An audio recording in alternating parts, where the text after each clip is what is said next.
It's not new. It's happened before, and it can happen in a generation if we permit it. And so we go to here. When they met back, they formed the government, this little piece of paper, creating the oldest government on the planet. Every nation on earth has changed governments repeatedly since that time. This is one of the youngest countries, the oldest government on earth. John Adams said, "We have no government armed with power capable of contending with human passions unbridled by morality and religion."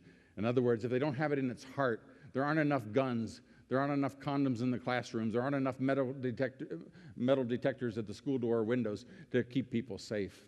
He says, our Constitution was made only for a moral and a religious people. It is wholly inadequate to the government of any other. What makes America unique? What did our founding fathers said? He said this, the father of his country, "Of all the habits and dispositions which lead to political prosperity, which make a nation successful, here's what it is.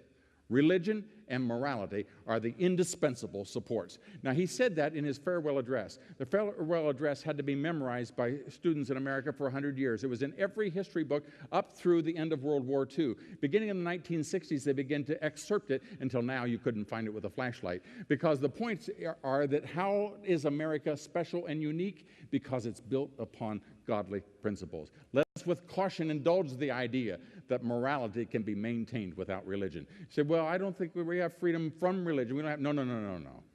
You can't have a definition of right or wrong if you jettison God. That's what he said, very simply. Reason and experience both forbid us to expect that national morality could ever prevail in exclusion of religious principle. You abandon God, you abandon freedom and prosperity in your nation.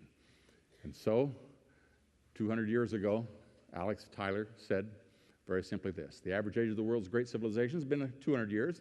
Nations have progressed through this sequence. First of all, they begin in bondage. That is, that they cry out to God.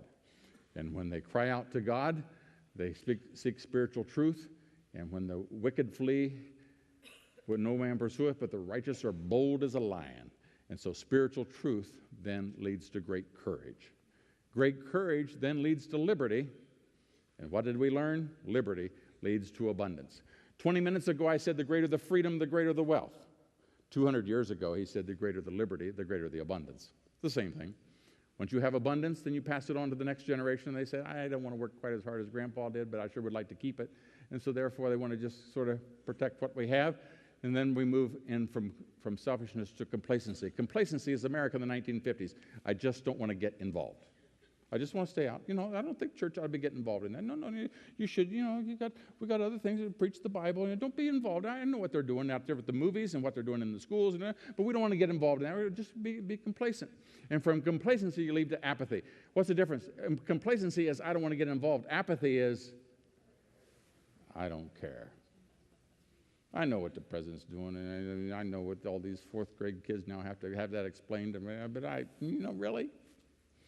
As long as we got a drug benefit for grandma and I got a loan for college, then that's all I care about, and I don't care.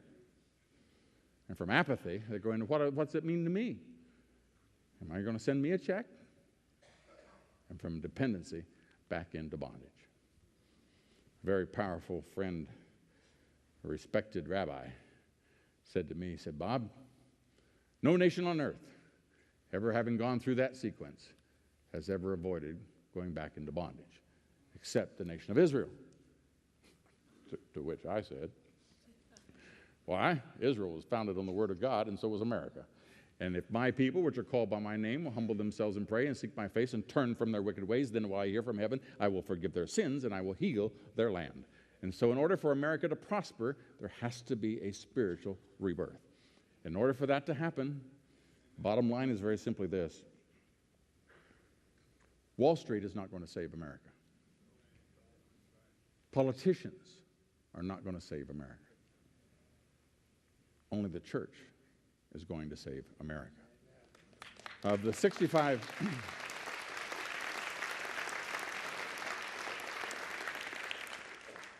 million Americans identify themselves as evangelicals. Not Christians, that's 280 million. Evangelicals are people who believe they've had a spiritual experience, attend church once a week, and read and believe in the Bible. 65 million. 55 million votes, you elect everything in America.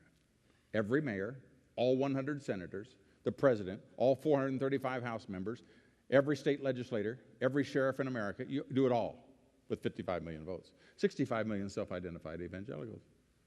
But half of them are not registered to vote.